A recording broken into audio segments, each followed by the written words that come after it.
The Oklahoma Business Show is proudly sponsored by YourIT. Visit yourit.com to learn more about our services and schedule a chat to find out how we can help you. That's yourit.com. You deserve better IT.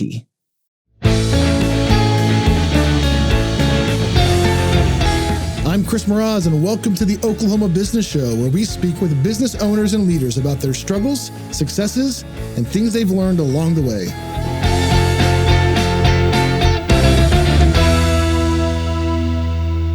Welcome back, everybody. Delighted to have you here at the Oklahoma Business Show, and super excited today to have Matt Tipton with us with WHYHR. So Matt is the owner of WHYHR, an HR firm for small and mid-sized businesses, and the co-owner of Physicians Local, a marketing company for physician-owned medical centers.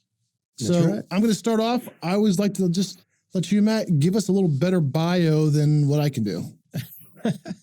Well, first off, thanks for having me, Chris. This is really cool. I like what you're doing. For myself, that is what it is. I'm a business owner, first and foremost, of WHYHR. That is my background.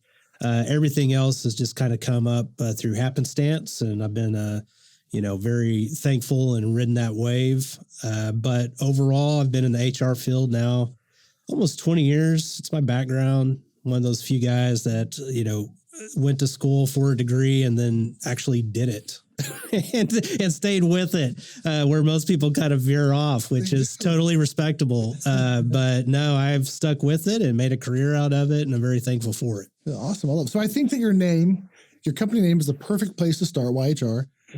Why do companies the size you work with need to worry about HR? Okay. Well, I think need is definitely is an interesting word, because where, I think depending on the business owner can take that a couple of different ways. It's really hard to tell anybody that you need HR, that you need overhead, that you need what might be perceived as a non-revenue driving cost center.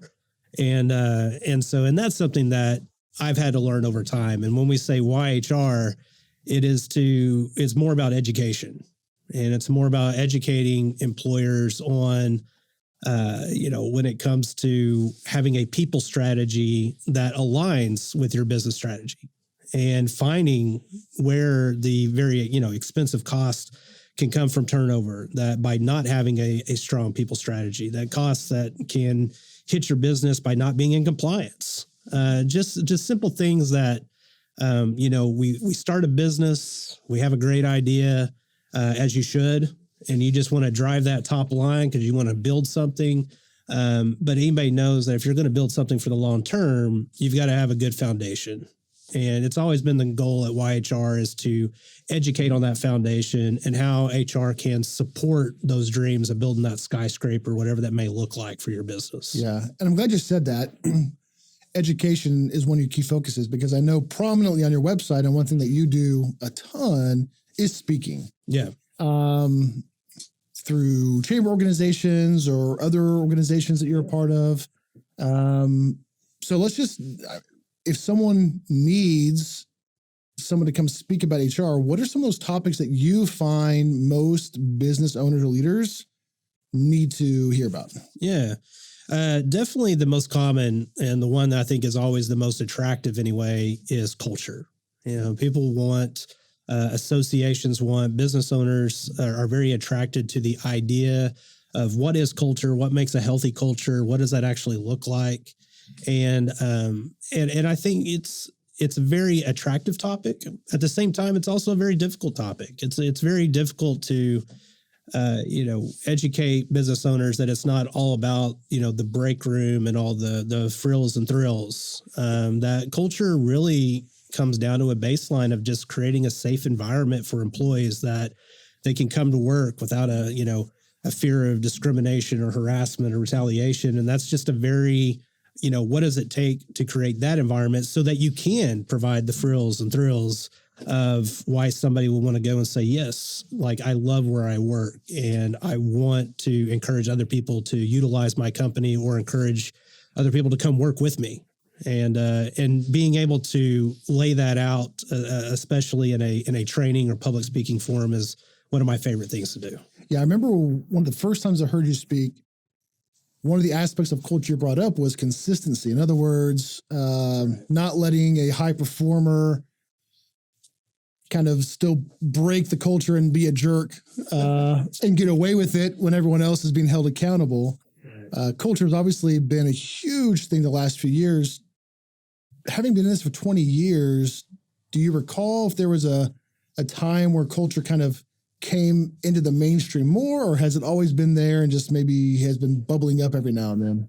No, I think culture has always been a hot topic. I mean, everybody wants to say we're the greatest place to work. Everybody wants to make it into the top 10 list that, your local publication, puts out, and it says, best places to work. And so it's always, you want to be that company, but the harder thing to do is to actually support that statement. It's one thing to say, or, make the top 10 list, and however, that may be judged, that you're in that list. But the more difficult thing is when you have that one-on-one conversation with somebody that actually works in that company, are they going to support that statement? Are they going to say, yeah, this is one of the best places to work, and here's why?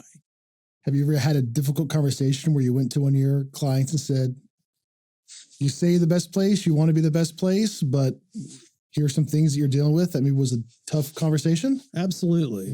Yeah. And that is a tough conversation to have, but it's also great. It's also a great conversation to have, because I don't think there's a business owner out there that wants to have a toxic work environment. A lot of those things happen because you're just busy. You're busy. And it goes back to, you mentioned it earlier. I talked a lot about consistency, and the more that we can create consistent processes and policy that everybody understands and they know why we have those policies, that they're more likely to kind of fall in those lines and stay within those parameters because they support the mission.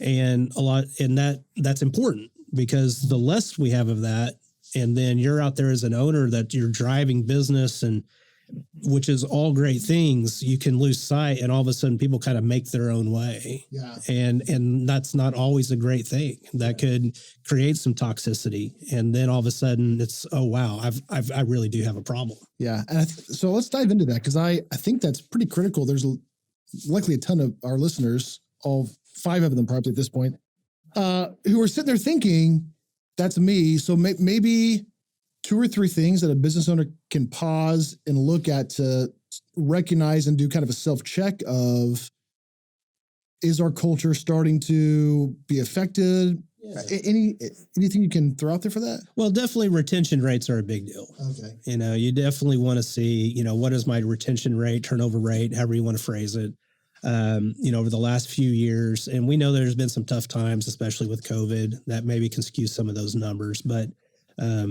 knowing and the key with turnover rates is to not just brush it off. You see turnover, you see it happening, and you can only ignore it for so long and just say, well, that's their problem, not my problem. Well, okay, but that's one more person that's out in the job market that has insider knowledge on your company that could be saying many things.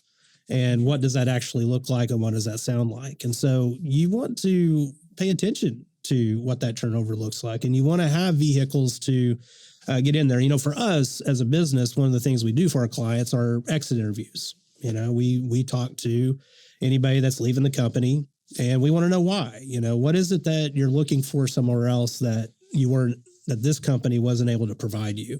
And that's great data points. There's a lot of excellent data points that a business can tap into should they want to with their people. And what we've also tried to do is instead of having the exit interview when somebody's already decided to leave, is to have stay interviews. Why is it that you've stayed with us for this long? And if you were going to go somewhere else, what would you be leaving for? Maybe there's a gap, whether it's in benefits or pay, that we're not addressing, that it would be good to know and get out in front of it before, some of our best employees walk out the door. Okay.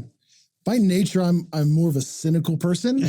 And I always think, I always think exit interviews are, how much actual value in there. You've been doing this a long time. You've got a lot of people you work with. Obviously they really do work. So if there's someone not doing exit interviews, I think the stay interviews are brilliant. Is it just kind of you send something out to everyone as a survey? Maybe what's some things that they can do to get that advantage? Yeah. Well, on the exit interview side, you mentioned being a cynical person. I get it. I absolutely. And I will tell you, we go into those and we talk to business owners about this, is that we're not just taking one phrase from one employee and saying, oh, you have a culture problem. That's not what actually happens. This is over a long period of time, and we're looking for common threads, what continually comes up. And with those common threads, if you're combining that with a stay interview, which yes, could come in the form of a survey or an actual third-party company that's coming in and talking to your employees, and seeing what those common threads actually look like. And that's the stuff you want to pay attention to, and say, okay, maybe there is something here. And what does it look like to address that? And, turnover is expensive. Business owners probably don't realize how much money they have at their disposal to maybe add some of these things into their business that they don't realize because of truly the cost of turnover. And if we can eliminate that, the actual savings that's in the company to provide whatever that benefit may be. Brilliant. I love it. I imagine there's some companies that come to you, not just because they know they need you, but because they probably screwed up somewhere along the way. It happens. Any fun stories about maybe a client that came to you after they realized it? That could be a kind of a good heads up for why, since there are a lot of small businesses who don't think they need it until they do get burned. Right. Maybe something that can, that is something I'm not considered. Yeah. And I would say that in our world, unfortunately, a lot of introductions are due to a reaction of something that's taken place. Certainly, not here to spill dirty laundry on clients, but I will say a very common thing that takes place is misclassification of employees versus contractors. And then they go through whether it's an IRS or Department of Labor audit. And that's a big deal. Misclassification is one of the biggest things that we see, especially in small businesses, because it's real easy to say, hey, I want to hire somebody as a contractor before I bring them in as an employee. And that's really not how that works. Yes, there are such things as contractors, but there's a way that is structured so that you don't get dinged by the government. So what happens when you do that wrong? Well, you got to look at it like this. If you're paying somebody as a contractor that should be an employee, what's actually taking place is that you are, in essence, denying a contractor benefits that they would otherwise be afforded as an employee. Okay. And so that can, depending on, what type of company you have and, do you have retirement plans, health insurance, overtime, there's a lot of things that can compound in there. And certainly there's a legal aspect to that. And I'm not an attorney, so I'm not here to speak from that side of things, but strictly from a auditing standpoint, when we go in, there's a clear, checklist of items that we go through to help a business not get caught in that trap and to help educate them. And the big thing is the education piece. That's what we always lean in on. And a business owner can decide, to what extent and what risk that they want to take and going the other way. But so that's one area. Another area is salary versus hourly employees. It's really easy to pay an employee on a salary so you don't have to track their hours. But again, you're dealing with Department of Labor, wage and hour laws. And it would not be uncommon for me to get a referral from a client who's been dinged in that area and says, I need somebody to come and assess this from that's the Fair Labor Standards Act for anybody that wants to do some homework on that. That's what we're talking about, but that's what our expertise lies. And we would go in and help that business. Yeah. So contractors obviously huge in every state. I've always been under the impression if I tell someone you need to be here at this time, do this, do that, and use these tools to do it, sure, that's leaning more towards an employee. That's right. Not a super scientific and probably a great way to do it, but what are some? No, that's fair. Maybe one, what we're talking about is control. Okay. Yeah, it's the control test. I mean, it's a control test over the schedule. It's a control test over using their equipment versus our equipment. I always say, if you're trying to figure out, let's use the lawn mowing company.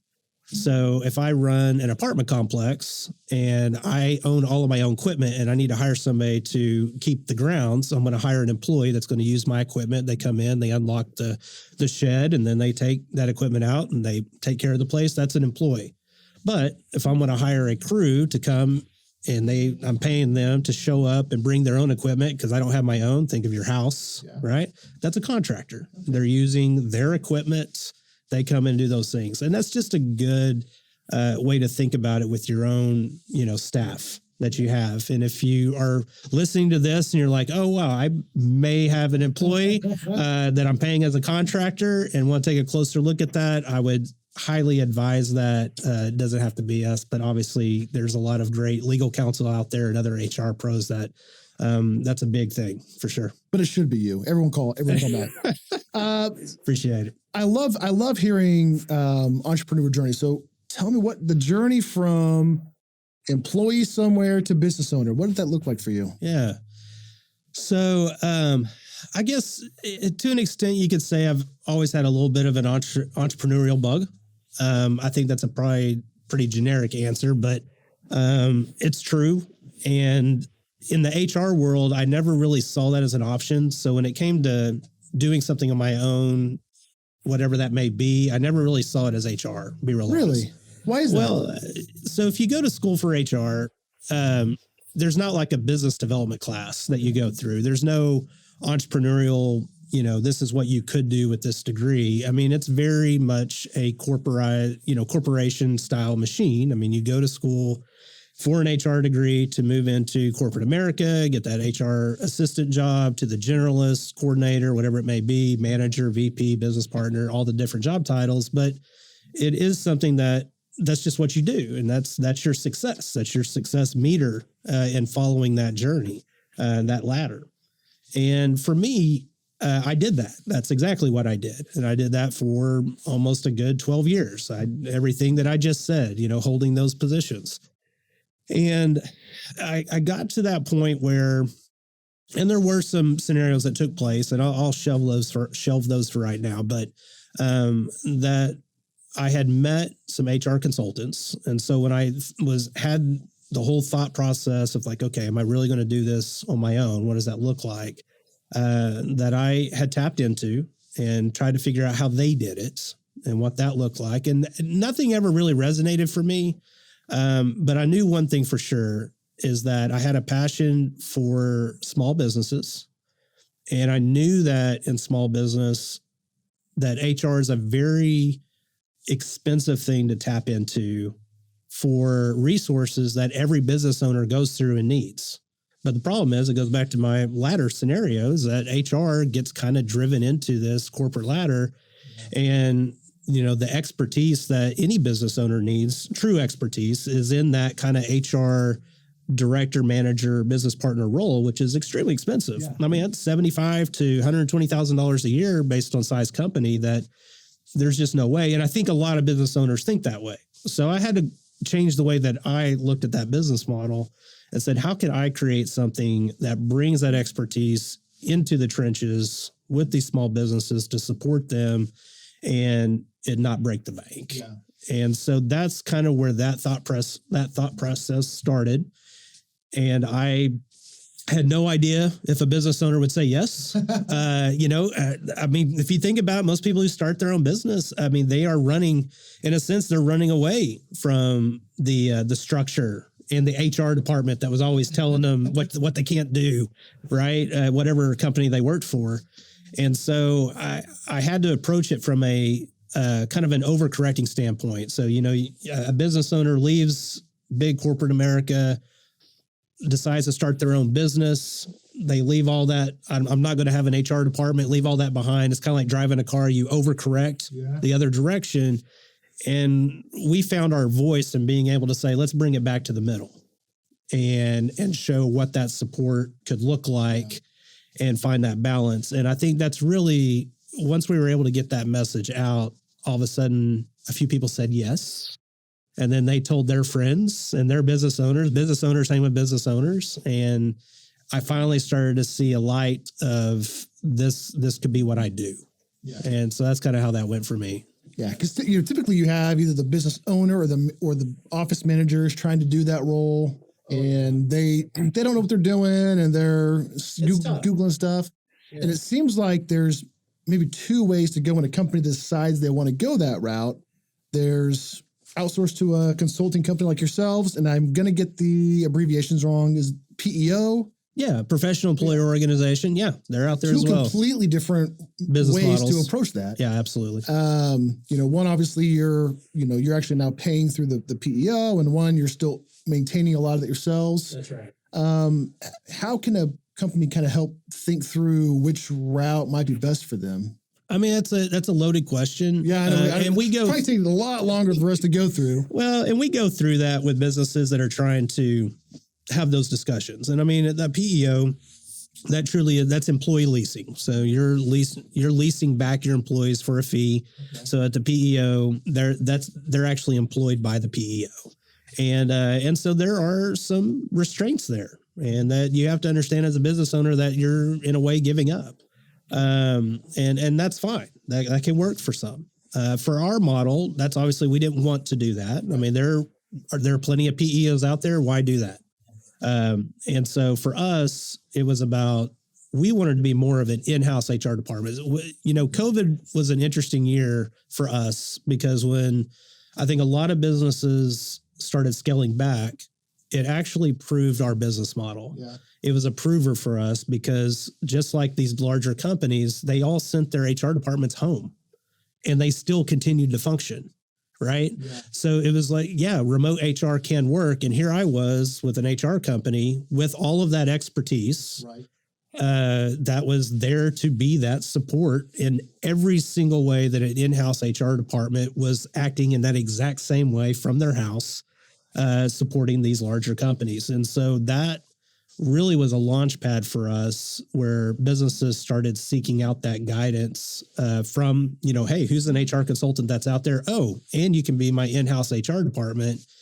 And it really, it hit that launch pad. Yeah. Seems like with your approach gives the owner much more flexibility and control over how they want to navigate things. Yeah. When you go with the PEO, and again, it is to each their own, you got to decide what's best for you. But, a PEO is in it for their best interests. So, right. That's they're going to determine the risk, essentially. I'm a business owner. I want to determine my risk. And that's part of what I think is great about being a business owner. I get to decide what my risk level is, where my risk tolerances are, what I want to, what I want to give into and what I won't budge on. Yeah. And I think that's what's great about the way that we're set up, is that still exists. Yeah. So that when we're engaging with a business owner, it truly is an education points. We're not a do's and don'ts. We're an ifs and thens. If you decide to do this, then this is what you need to be aware of. And then that business owner is fully educated on, okay, I feel comfortable taking this risk, or you're right, I need to adjust my policies and fall in line. Yeah. And I think that's huge, because I think a lot of businesses don't realize that there's an option like you out there. Sure. So no, absolutely. Fantastic. Okay, so going back to your business owner journey, you start this up. Yeah. Was there ever a point that you got into it and you were like, what the hell was I thinking? Probably right out of the gate was a little bit of that. I had to change my business model in the very beginning. So as I mentioned, I met with some HR consultants to see how they were doing business. And everybody was pretty much set up this way. Again, not a bad thing. It's just a different way of doing it. But they were set up to where they were billing a block of hours. So I'm going to sell you a block of hours. I'm going to bill you a block of hours. Okay. Or maybe it was project work that they were doing by the hour. And so when I started, I did that. And I found myself constantly chasing down companies. I spent more hours chasing down the business owner to complete a form just so I could complete a policy and then bill them for that policy. Right. I mean, it was just the turnaround was terrible. And I didn't feel like there was like a really good relationship there. It was very transactional. And so I took a step back and decided to come up with this all-in model. In other words, based on how many employees you have, you're going to pay me this flat fee. It's kind of that you're going to win some and lose some on months based on how many hours I'm going to pour into that business. But I'm here when you need me, which is a very proactive, which I believe is the way to do it. In my opinion, I truly believe this, that just like an in-house HR department, if I'm a CEO, I want to be able to pick up the phone and walk around the corner to my HR team and talk it out without having to think if I pick up the phone, I'm getting billed. Like it's already built in. And once I made that shift, that's really where I got a few people to say yes, and it kind of took off. I remember when I first started out, I was charging, I think it was like $250 a month. I didn't care how many employees you had. I just needed somebody to say yes. I was like, that's a low enough bar. Man. That's a low enough bar that there will be somebody that will say yes to that. And I wasn't wrong, but I didn't know where I could take that. And I remember being in a referral that came across, and I was in this office, and I mean, just you could tell, I mean, they spent some money, and I was surrounded by money. And I just sat there, and they hadn't seen my contract, but they knew who I was. And they had a whole table of people just drilling me with questions and what this relationship would look like. And then at the very end, they're like, so what do you charge? I just remember I was just sitting there. I'm like, I'm crazy if I say 250. Yeah. But I just said, I just doubled it. I was at 500. And without flinching, they were like, yes. I'm like, okay, all right. Now we have something that is attractive, right? And I need to rethink and put some more structure behind what this actually looks like. But it was a nice prover, I think, in business, especially for those business owners that are out there. I imagine we can all find that point in time where it's like, okay, I think this is going to work. Yeah. And that was it for me. Roughly how far in would you say you were? 6 months, a year, 2 years? I would say at that time I was not quite a year. I'd say closer to a little over 6 months. Okay. Yeah. I would say 6 months into that kind of new business model that I was trying, closer to a year from whenever I actually hit the ground running. Yeah. I love you had the guts to do that. Yeah, it was a little crazy. Yeah. Most because I mean, you think about it, and I'm sure now you look back, and I'm sure it's significantly more what it would be now that you have been doing it. But a lot of people would sit there and think, there's no way I can say double. But you have those guts and you do it, and the recognition of where you're at to do that. Well, it worked out.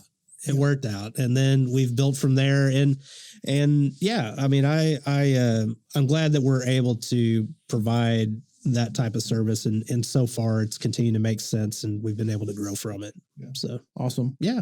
Yeah. So most of the people listening are busy business owners. I know you're crazy busy.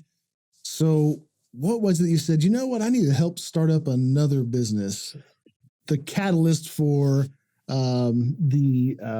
had the name right in front of me, Physicians Local. Okay. And so tell us a little bit, and maybe there's not much to tell. Maybe that's not a huge deal, but the fact that you decided to start something that's seemingly pretty different from WHYHR. What's the story there? Yeah, that was an interesting scenario. I'll give you the short version of this is that I, being just in a lot of these networking groups that I was a part of, there were a lot of people coming up with ideas or having existing projects that they were trying to flip or sell or do something with. And this was a project that came along, not a big time investment type project, but it was, I felt like it was there was a printed magazine. I think it's the best way to describe it. That was for free. Basically, they were selling ad space, and they were trying to advertise the local physicians in the market within that area. Like, let's just say Northwest Oklahoma City.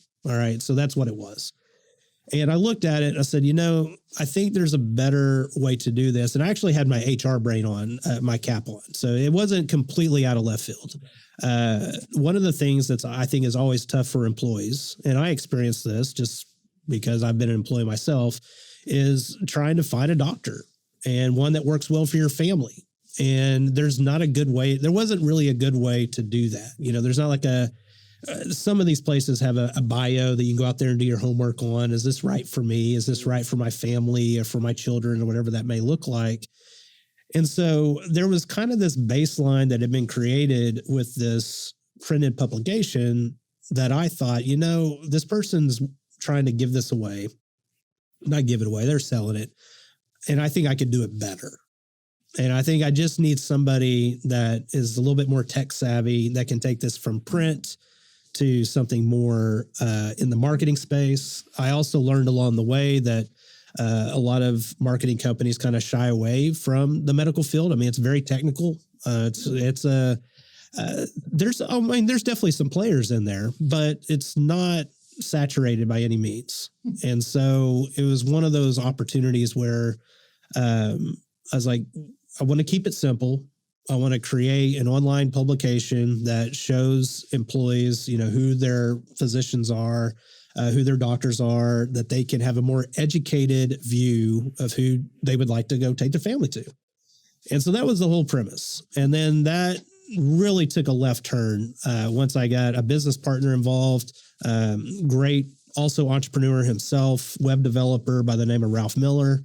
And he came in and he became the driving force of, hey, I think, due to this space in the medical space that we can expand out to really anybody that needs that extra layer of support. Kind of like what I was doing on the HR side for small businesses, that there were a lot of independent practices being started up that needed that same level of help, but from a marketing standpoint. So it was always about getting their voice out, and so that people knew who they were and their practices as independent physicians, and connecting the audience to these doctors. But it definitely transformed over time. I don't know how to describe it, but it's still in existence, and Ralph is the driving force behind that. He and I both have since got into the direct primary care space with a company called Duple. Okay. And that's even more transformative, I think, because that particular company is now allowing employers to tap into direct primary care for their employees. And that includes part-time employees that typically wouldn't be afforded insurance of any kind.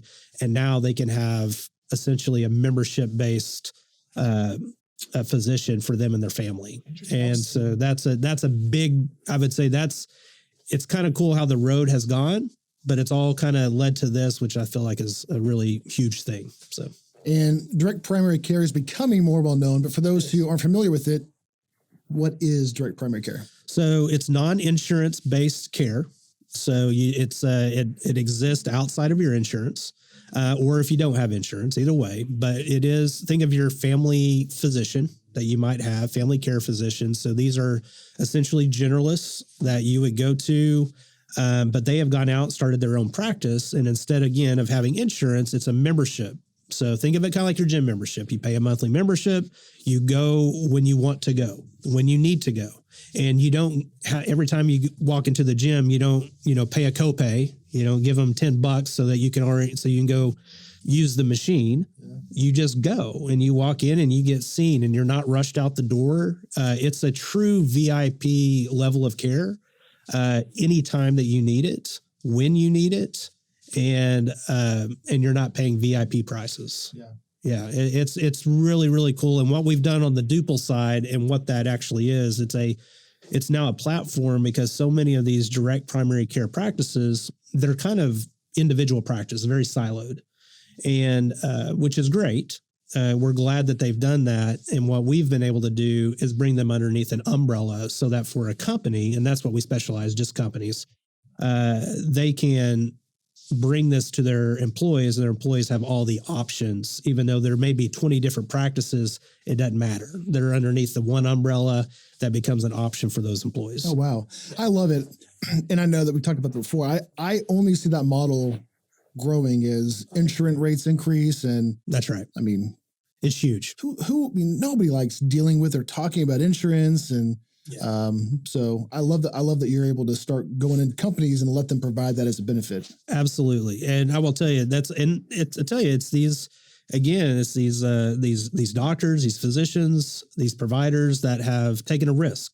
and they've all stepped outside of their comfort zone of the big hospital systems where that's where they've been. I mean, this isn't some provider that just showed up. They've all gone to school. They were already working, within the same facilities we all go to around here. And they've stepped out and started their own thing, and they wanted to do it this way for a reason.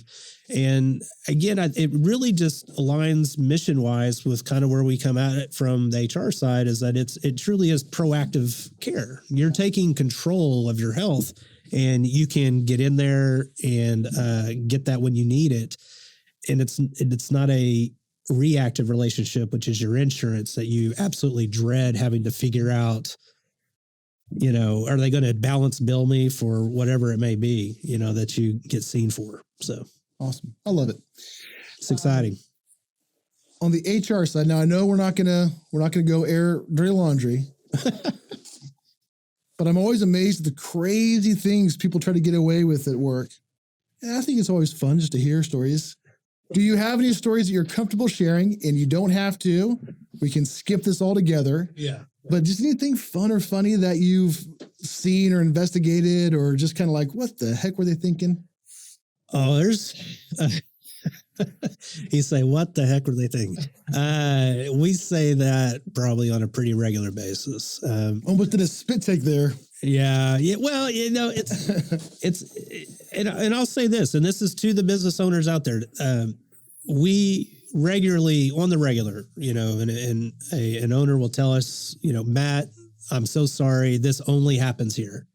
And I have to continue to let them know. It's like, it doesn't. I promise you it doesn't. I mean, there are, I think you talk about crazy things. Our world from an investigative standpoint, I do a lot of investigations. It's something that's probably on a weekly basis. I'm investigating something somewhere. And our job has become so much easier because for some reason, employees continue to put stuff in text messages. All the evidence is there. It's like, yep, that definitely happened. And I'm amazed by that. Like, I truly continue to be amazed that the job has gotten easier instead of harder in that space, because what people are just, I guess they just don't think anybody's going to find out. I have no idea, but it continues to happen. So looking down the road, what changes do you see coming? Do you what's coming next? Are we going to have, is the job market going to get easier to find staff? Do we have new regulations coming? Kind of what are you planning for the next big thing that business owners need to maybe be thinking about? Yeah. If you're watching the news right now, one of the big things is non-competes. That's been in the news quite a bit as of late. And so we're obviously watching that very closely. There are some great law firms in our state that send out good updates. And so we're following them very closely to see, what that looks like. Those are some of that's probably the biggest thing on the legislation side. I always tell people, when it comes to independent contractor versus employees, those types of regulations never get more loose. So it only becomes, I would say, more strict in that we're going to see more on the, falling into the employee category as opposed to independent contractor. Obviously, flexible work schedules, remote work where it makes sense. And what we're going to see in that space is policy. A lot of companies have dove headfirst into allowing for flexible work. You mentioned, hiring people. Well, we're companies where it makes sense to be able to hire remote. They've had to be, not normally because they want to, but they've had to, because the job market is tight right now and trying to find people. And if that's available, that's great. But then you have to check all the boxes of, okay, what type of work are they doing from their house? And do they have, what you do? Do they have the IT security that they should have, to do that work from there? If they're working from a coffee shop every day, or do they truly, is that data that's on that computer secure enough? Are the firewalls there? Yeah. And so companies are really having to think through what those policies look like and the constraints they put on their employees if they're going to go that direction. Yeah. And a lot of that is being done in a very reactive way. And in some cases, it's because issues have happened, hacking has taken place. Yeah. And it's a big deal. Yeah. And you've got to think through all of it, but that's not going to go away. Yeah. And so you need to, it's not just about, hey, we're going to be the fun company and allow you to work from home. That's great. You got to put the structure in place, and that's to protect your business. Yeah. This is not, to just put restraints on them. This is to protect what you've created. And just hopefully business owners are thinking that way. Especially when they think this is great. Now we're moving to hiring remotely. We can get the best people, the best candidates from across the country. Yeah. And now they're hiring from states they've never been in before. And they've got to figure out, are they properly set up in that state? Not only are they properly set up, but you nailed it. That's a big education point for us, is that, every state has their own employment laws. And just because you're based in Oklahoma or you're based in Texas or you're based in Florida, if you hire somebody that's in Massachusetts or you hire somebody that's in Oregon or California, those state laws apply. And there's some in there that you may not be aware of or even like. And that's a thing. And there's a reason that we saw this with the big tech companies. It's not uncommon for a large tech company, even out of California, that will say, hey, we're going to allow you to work here remotely. But by the way, you can only work in these 15 states. Really? Oh, yeah, absolutely. Well, if you think about it, where do you want to do business? Where do you want to get registered as a company? And then what employment laws do you want to work within and which ones do you don't? And there's a lot to be considered that even from a small business aspect, we need to hit the pause button and really think through all of those things and know that, that makes a lot of sense. Maybe I should think about that before I just put a job posting out on Indeed that says, I don't care where you live, come work for me. Yeah. Yeah. So how is that affected if you hire someone? The big deal right now is being able to just up and move. So you hire someone and they start off in California and then they move to Nevada. Yeah. And so now you've got to re-register with Nevada because their residence changed. Oh, yeah. Yeah. That's where you pay in on your payroll taxes and it's where they're located. Good night. Yeah. Need to be aware. It seems like someone needs to be able to inform you and help you make those decisions. That's a true story. Yeah, absolutely. Matt, this is awesome. I always love getting to in chat. So a couple questions I'd like to end with. What is one piece of technology that you could not live without? Wow. Technology. I guess that'd be my phone. Because I've got my Teams chat that's on there, as well as my contacts and my email, and I can do quite a bit from my phone. Yeah. So if everything goes down, that's it's stressful to say that, but at the same time, I'd have to go with that. All right. And if someone wants to connect with you, maybe learn more about the services that WHYHR offers, how can they get in touch? So I'll go ahead and put my own personal email out there, which is Matt, M-A-T-T, at WHYHR. That's WHYHR.guru, G-U-R-U. Or you can just go to our website, WHYHR.guru, and there's an info sheet on there. You can send that, and it just goes straight to my email. Perfect. Yeah. I love it. Thanks again. No, thank you. I'm glad you're doing this. I know I'm sure a huge service to the business owners out there. So, well, we're having fun. How better could be just to hang out with some friends and learn stuff and have a good time? I love it. It's good stuff. No, thanks for having me. All right. Thanks for tuning in, everybody. We'll see you next time.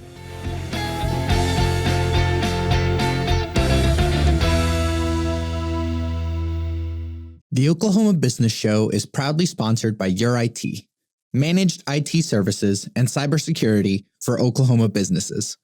Are you a business leader who's frustrated with your current technology, worried about cyber threats, and too damn busy to handle it yourself? Your IT makes IT easy. With clear and transparent pricing and the ability to customize services to fit your unique business needs. Visit yourit.com to learn more about our services and schedule a chat to find out how we can help you. That's YOURIT.com. You deserve better IT.